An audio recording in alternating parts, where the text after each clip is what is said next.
Tuan Zamri. Untuk pengetahuan Tuan, kita buat dua rakaman.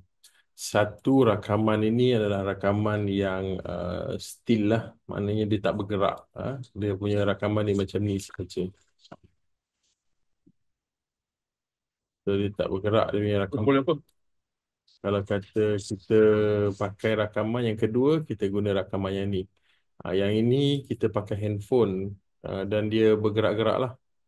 Dia kita gerakkan saja. Kita gerakkan, okey, ini angle pertama, ni angle kedua, ni angle ketiga, ni angle keempat, ni angle kelima, angle keenam dan sebagainya lah. Kita gerakkan saja.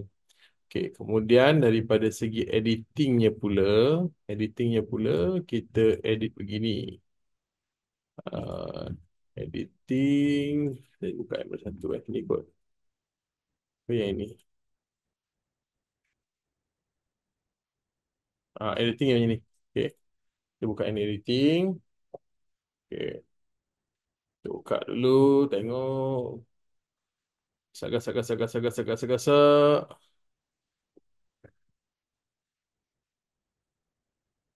So, yang untuk edit ni saya pakai Premiere. Okay, kita pakai Premiere. Okay. So, untuk yang uh, untuk yang asalnya kita buat begini. Saya matikan dulu. Saya ambil. Okay.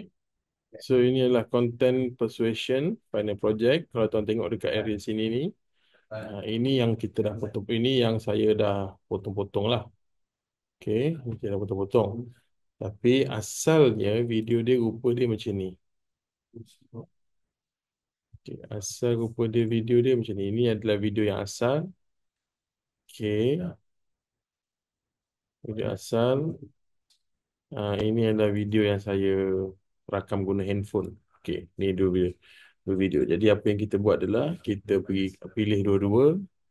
Kita pergi ke bahagian, kita tekan di sini. Kemudian kita pergi ke bahagian synchronize. Kita synchronize audio. Audio. Okay, kita sync saja.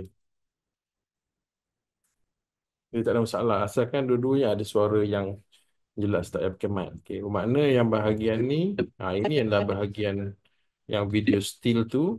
Okay. Yang atas yang saya highlight ni, ini adalah bahagian video yang ada ni. Jadi apa yang saya buat adalah, saya akan asingkan audio yang ini dulu. So, saya akan unlinkkan dia dan saya akan buanglah audio yang ini. Okay.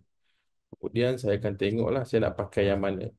Contohnya yang ini, okay. Saya akan potong dulu siap. Contohnya saya nak, okay, yang ini saya nak pakai. Kata saya nak pakai part ni, saya potong part ni. Kata saya nak pakai part ni pula, okay, saya akan potong part ni. Okay, kemudian saya akan potong sini. So saya akan buang yang ada dengar ni. Delete. Okay, kemudian saya akan copy.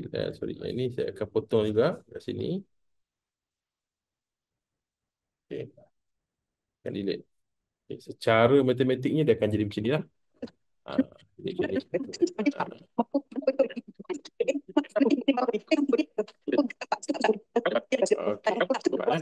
So, bila dia jadi macam ni, apa saya buat, saya akan select yang ini. Saya akan edit lah. Jadi macam ni. So, kalau kata saya rasa saya nak tukar yang angle yang ni sikit, saya akan potong yang ini. Kemudian saya akan select yang ini. Dan saya akan besarkan. Saya zoom je. So, dia akan jadi beginilah rupa dia.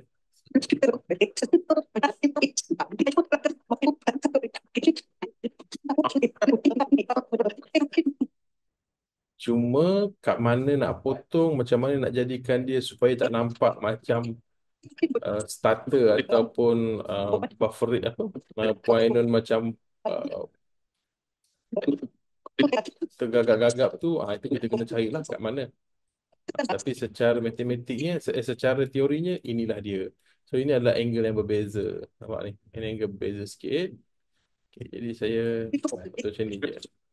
Kalau saya rasa saya nak potong kat sini, saya akan potong kat sini.